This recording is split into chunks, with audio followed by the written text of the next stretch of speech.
तो चलिए आज मैं शुरू करता हूं रेशियो एंड प्रोपोर्शन का क्लास, और वैसा क्वेश्चन पढ़ेंगे जो आपके एग्जाम में आ चुका है। देखिए ये क्वेश्चन लेटेस्ट क्वेश्चन है, एसएससी सीजीएल 2019 का क्वेश्चन है। तो हम लोग आज वैसे क्वेश्चन पर फोकस करने वाले हैं जो क्वेश्चन आ चुका है, एग्जाम में पूछ चुका है। तो फर्स्ट क्वेश्चन है ए रेशियो बी कितना है 2:3 तथा सी रेशियो बी जो है वो 5:6 है। आपसे पूछ क्या रहा है A ratio B ratio C, ये आपसे पूछ रहा है। ध्यान देने वाली बात यहाँ पे है कि ए रेशियो बी आपको गिवन है और उसके बाद सी रेशियो बी उल्टा दिया है, तो हम यहाँ पर सी लिख लेते हैं। ए रेशियो बी कितना है 2:3, और ये देखिए थोड़ा सा चालाकी किया है, सी रेशियो बी दिया है तो हम भी थोड़ा सा चालाकी कर लेंगे, बी रेशियो सी निकालने के लिए पलट देंगे। यहाँ पे कितना हो जाएगा 6:5, इधर 6 और इधर कितना 5। बस आप कैसे गुना करते हैं आप लोग को मालूम है, गुना कैसे करते हैं। 6 दूना के 12, इसको इससे, फिर इसको इससे, 6 3 के 18 और फिर इसको इससे, 5 3 के 15। ठीक है, देखिए ये कटने वाला है ना, हाँ कटने वाला है, कितना से 3 से कटने वाला है। 3 चौका 12, 3 6 के 18, 3 5 15, 4:6:5। देखिए कहाँ पर 4:6:5। एक तरीका हो गया ये, आप लोग ऐसे लगा सकते हैं। ठीक है, अब आगे देखिए थोड़ा सा दूसरा तरीका देख सकते हैं आप, सेम इसी तरह से A ratio B ratio C. A कितना है 2, तो 2:3। फिर कितना है यहाँ पे सी रेशियो बी, हम लोग को बी रेशियो सी चाहिए, तो बी कितना होगा 6, तो 6:5। उलट दिए इसको। उसके बाद देखिए इधर जगह खाली है, यहाँ पर क्या है 3, तो यहाँ भी 3 कर लेंगे। ठीक है, ये 6 है, इधर जगह खाली, यहाँ भी 6 कर लेंगे। सीधा सीधा गुना, 6 दूना के 12, 6 3 18 और ये 5 3 के 15, एकदम सीधा सीधा गुना कर लेंगे।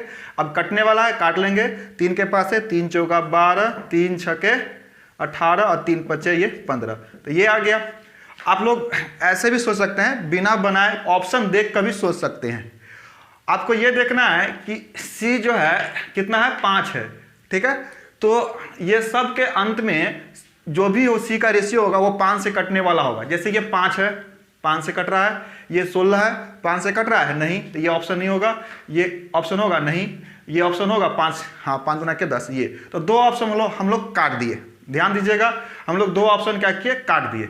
अब देखिए ए जो है कितना है 2 है, तो ए जो होगा 2 से कटने वाला, 2 से कट रहा है, हाँ यहाँ देखिए ये 2 से, इसमें 2 से कट रहा है, हाँ। तो चलिए अब बी देख लीजिए, बी कितना है यहाँ पे 3 और यहाँ पे कितना है 6, बी कितना है 6।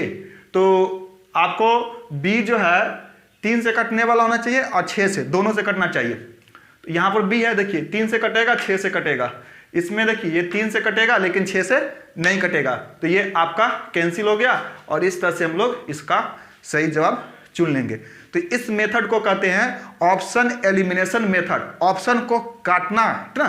तो हम लोग ऐसे भी सोच सकते हैं। ठीक है, प्रारंभिक रूप से पहले ऐसे सोच लेंगे और तब धीरे धीरे सोचने आ जाएगा थोड़ा सा, तो हम लोग ऐसे भी सोच सकते हैं। तो चलिए उम्मीद है कि आप लोग ये बना लिए होंगे, समझ गए होंगे।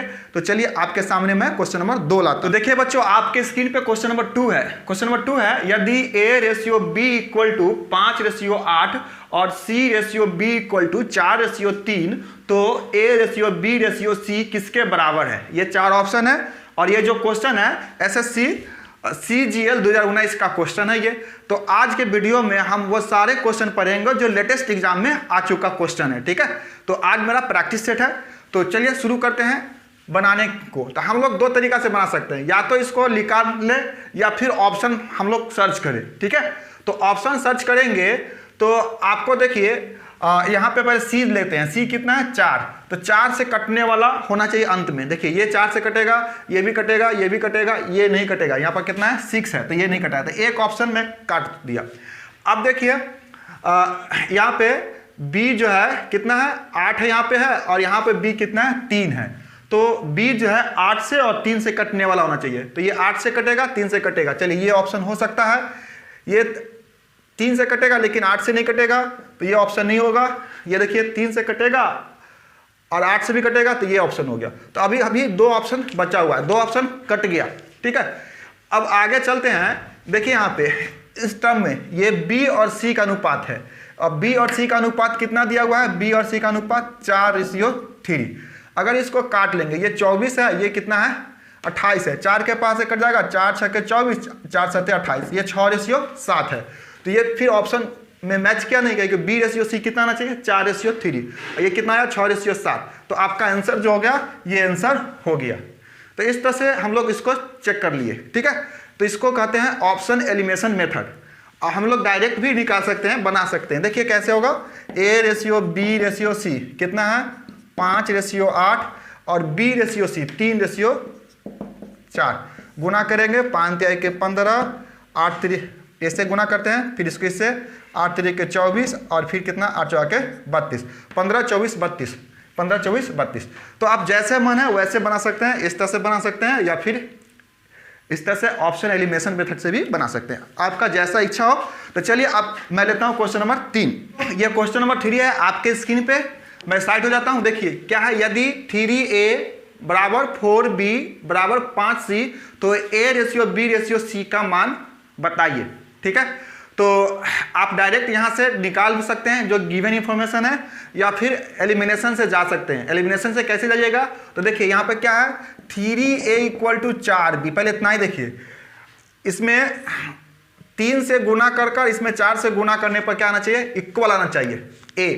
अगर A ये होगा तो 20, ये A और ये B होगा तो 20 के 60 और 15 चौका के 60, तो ये इक्वल हो रहा है। यहाँ पे देखिए 10 के 30 और ये कितना 7 चौका 28, ये इक्वल नहीं है। फिर यहाँ देखिए इसमें ये A बनेगा, ये B है, ठीक ना, ये A है और ये क्या है B है। तो 10 के 30 और 5 चौका के 20, ये भी इक्वल नहीं है। और ये D में देखिए ये 20 के 60 और 15 चौका के 60। अच्छा यहाँ पर दोनों तो सेम ही है, तो ये आ गया। तो मेरा ऑप्शन ये हो सकता है या फिर आपका ये D वाला जा सकता है। तो अभी 2 को कट गया। एक तीसरा देखिए 4B और 5C, ठीक है ना, ये देखिए यहाँ क्या लिखा है 4B और ये 5C, यानी कि B में 4 से गुना करना पड़ेगा और C में कितना 5 से गुना करेंगे इक्वल होगा। ये देखिए इसमें 4 से गुना करना है तो 15 चौका के 60 और 16 5 80, 15 चौका के 60 16 5 80, ये इक्वल तो है नहीं, तो ये ऑप्शन खत्म। आपको ये आएगा, चेक कर लीजिए 15 चौका के 60 और 12 5 60। तो इस तरह से ये आपका D जो है ऑप्शन सही हो गया। तो देखिए हम लोग थोड़ा सा कॉमन सेंस अप्लाई करके ये निकाल सकते हैं, लेकिन कुछ बच्चे कॉमन सेंस नहीं अप्लाई करते हैं, वो डायरेक्ट प्रोसेस पे आते हैं। तो चलिए उनके लिए प्रोसेस मैं बता देता हूं। कितना होगा यहाँ पे 3A = 4B = कितना 5C। आपको करना क्या होगा कि 3 4 5 का लघुत्तम निकालना होगा, ठीक है। कितना आएगा 4 5 का लघुत्तम 20 3 के 60, तो 60 से भाग कीजिए, यहाँ भी 60 से, यहाँ भी 60 से और यहाँ भी 60 से भाग कीजिए। 3 के पारा से ये 20 बार में, ये 4 के पारा से 15 चौका के 60 और ये कितना 12 5 60। तो A/B/C कितना आ गया 20:15:12। इस तरह से हम लोग भी निकाल सकते हैं, लेकिन ऐसा भी सोच सकते हैं, ठीक है। तो सोचना अच्छा होता है, हम लोग सोचने से दिमाग कॉन्सेप्ट बढ़ेगा और ये एक तरीका हो गया, ठीक है। तो ऐसे भी निकाल सकते हैं या फिर आपको ऐसे भी निकाल सकते हैं, ठीक है। तो चलिए आगे मैं करता हूं क्वेश्चन नंबर 4। तो देखिए बच्चों आपके स्क्रीन पे ये क्वेश्चन नंबर 4 है। क्वेश्चन क्या है मैं पढ़ कर बताता हूं, ठीक है। 100 रुपए की राशि का विभाजन ABCD के बीच 1/3:1/5:1/6:1/9 के अनुपात में किया गया। यदि B और D के हिस्सों में 832 रुपए का अंतर है तो X का मान ज्ञात करें। क्वेश्चन है SSC CGL 2020 का क्वेश्चन पूछा गया है और ये आपके पास 4 ऑप्शन है, ठीक है। आपको जो अनुपात दिया गया है वो कैसे लिखा गया है, A/B/C/D। किस अनुपात में है 1/3, ठीक है, 1/5, फिर उसके बाद 1/6, उसके बाद 1/9, इस तरह में। तो सबसे पहले नीचे जितना देख रहे हैं सबका एलसीएम निकाल लीजिए। 3 6 9 5 इसका एलसीएम निकालेंगे। तो चलिए 3 6 का लघुत्तम 6 हो गया और 9 6 का लघुत्तम 9, 9 का 9 18, 9 27, 9 6 के 54 और एक 5 से गुना और हो जाएगा, 54 के 5 से गुना करेंगे तो हो जाएगा 270 हो जाएगा, ठीक है। तो आप चलिए इसको भाग कर दीजिए कितना से, इसके एलसीएम से। कितना है एलसीएम 270। तो 270 से जब क्या करेंगे इसको गुना करेंगे, सॉरी भाग नहीं करेंगे, गुना करेंगे तो कितना हो जाएगा यहाँ पर, ये 1/3 × 270 रेशियो 270 बटा ये 5 हो जाएगा, फिर रेशियो 270 बटा में 6 हो जाएगा, और फिर कितना हो जाएगा 270 बटा में कितना 9। तो काट लीजिए, ये कितना हो जाएगा 90। ठीक है, ये 5 के पास है 50 25 2 5 का 20 54, फिर ये 6 के पास है 6 का 6 6 6 चौका के 24 और 6 पचे 30 और 9 तिहाई के 27, कितना है 90 54 45 और ये 30। ये किससे कट जाएगा, लगता है 6 के पारा से कट जाएगा। तो 6 के पारा से 15 छक्का 90, 6 के पारा से 6 9 54 और ये 6 के पारा से कटेगा, जा 6 के पास से तो कटेगा नहीं, 45 है। तो एक काम करते हैं, इसको 3 के पारा से काट देते हैं। तो ये 30 तिहाई के 90 और ये कितना होगा आपको 54 है, 18 का 18 36 18 तिहाई के 54, ये 15 तिहाई के 45 और ये 3 से ये 10। अब देखिए ये 3 से कटेगा, ये कटेगा, ये कटेगा, लेकिन नहीं कटेगा। ठीक है, तो चलिए अब 2 से भी नहीं कटेगा, ये इसका रेशियो निकल गया। ठीक है, कितना रुपए को बांटना है, x रुपए को बांटना था, आपको निकालना है x के मान। तो टोटल जोड़ लीजिए, कितना हो जाएगा, ये 30 और ये कितना 18, 30 18 48 48 और ये 10 जोड़ दीजिए 58 58 और 10 कितना हो जाएगा 68 68 और ये कितना 5 73 आ गया। सबको जोड़ लेंगे 73। ठीक है, ये आपको निकालना है, 73 यूनिट का वैल्यू निकालना है। और यहाँ पर क्या दिया है, बी और डी के हिस्से में 832 रुपये का अंतर है, बी और डी। तो ये बी हो गया और ये क्या हो गया, डी हो गया। बी 18, डी कितना 10, दोनों को घटा दीजिए तो कितना हो गया 18 माइनस 10 कितना 8, 8 इक्वल टू कितना है 832। 8 के पास है 8 एकम 8, ये 0 8 चौके 32 104 हो गया। हम लोग को कितना चाहिए 73 यूनिट का वैल्यू, तो 104 से गुना कर लीजिए। ठीक है, तो क्या गुना हो जाएगा, इस चीज़ को हम लोग ऐसे गुना कर लीजिए 73, देखिए 4 तिहाई के 12, लास्ट में 2 होना चाहिए। तो देखिए यही 2 है, बाकी सब में 2 नहीं है, तो यही मेरा आंसर हो जाएगा। ठीक है, तो इकाई अंक से निकालिए 4 तिहाई के 12, इकाई अंक 2 और कहीं जगह 2 नहीं है, तो यही आपका आंसर हो जाएगा ए। तो उम्मीद है कि आप ये समझ गए होंगे। तो चलिए अब मैं क्वेश्चन नंबर 5 की ओर बढ़ता हूँ।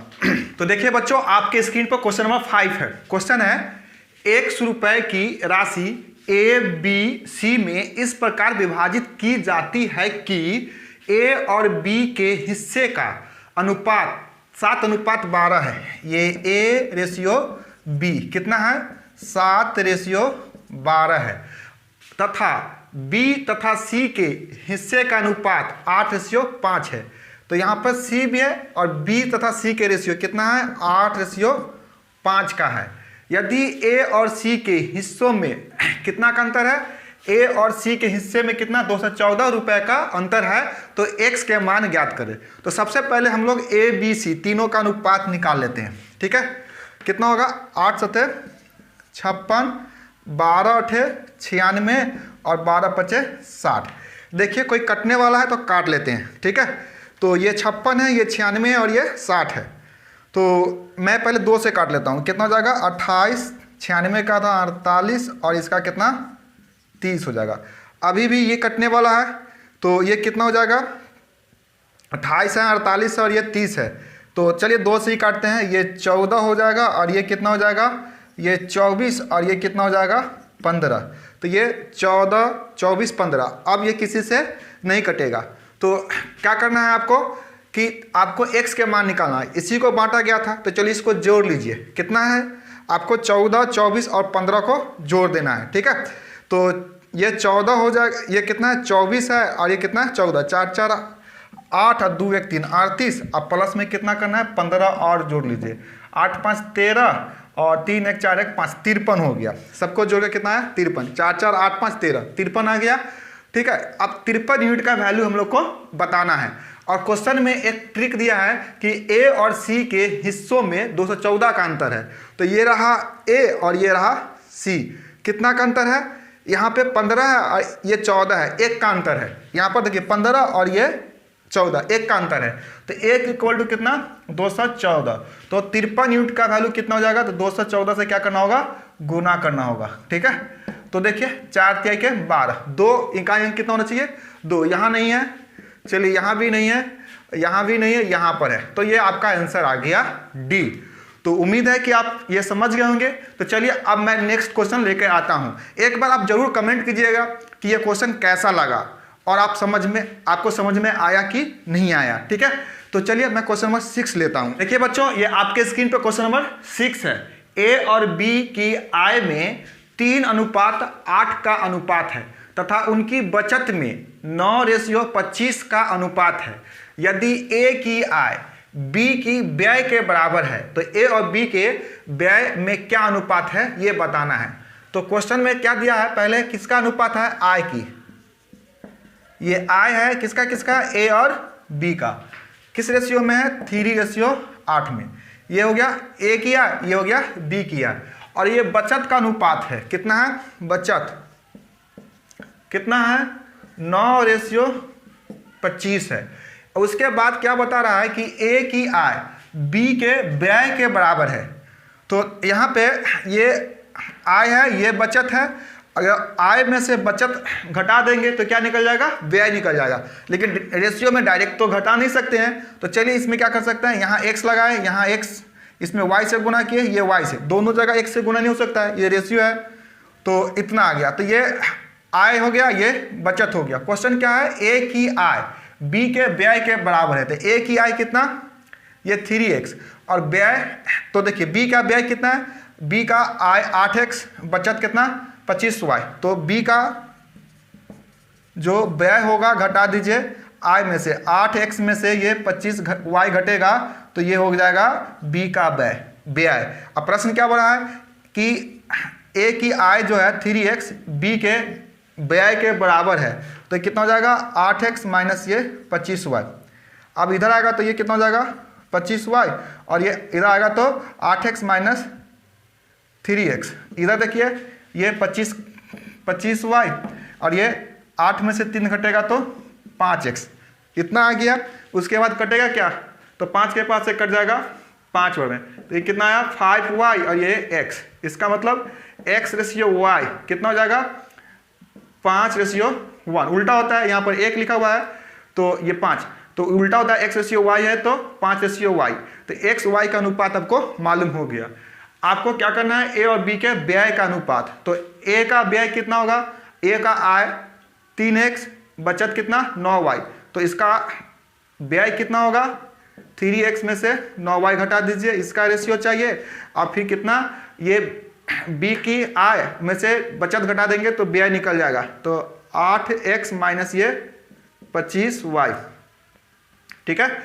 अब वैल्यू रखिए, x के मान 5 और y का मान 1, तो 5 का कितना हो जाएगा, यहाँ पे 15 माइनस 9, और इधर कितना, x का मान कितना है 5, 8 5 40 माइनस ये 25, ये कितना होगा, 15 में से 9 घटेगा तो 6, और ये कितना होगा, 40 में से 25 घटेगा तो 15। 3 के पास है 3 दूना का 6, 3 के पास है 3 5 15, तो 2:5। तो देखिए 2:5 कहाँ पे है, ये डी में है। और ये क्वेश्चन कहाँ के था, MTS, कोई हाई लेवल का था नहीं एग्जाम, MTS के था, और इसमें ये क्वेश्चन आ गया। तो जितना छोटा एग्जाम होता है उसमें कुछ क्वेश्चन टफ आते हैं, सब क्वेश्चन तो नहीं लेकिन कुछ क्वेश्चन टफ आते हैं जरूर। तो उम्मीद है कि आप आज का 6 क्वेश्चन था, 6 के 6 क्वेश्चन समझ में आ गया होगा। तो कल मैं इसी का पार्ट 2 लेके आऊँगा, जो फिर क्वेश्चन रहेगा लेटेस्ट एग्जाम का क्वेश्चन रहेगा। तो आप जरूर बताइएगा, कमेंट कीजिएगा कि ये वीडियो कैसा लगा और इस वीडियो में क्या क्या सुधार चाहिए। तो आपके फीडबैक का भी मुझे आवश्यकता है। तो चलिए फिर मिलते हैं नेक्स्ट क्लास में। जय हिंद, जय भारत।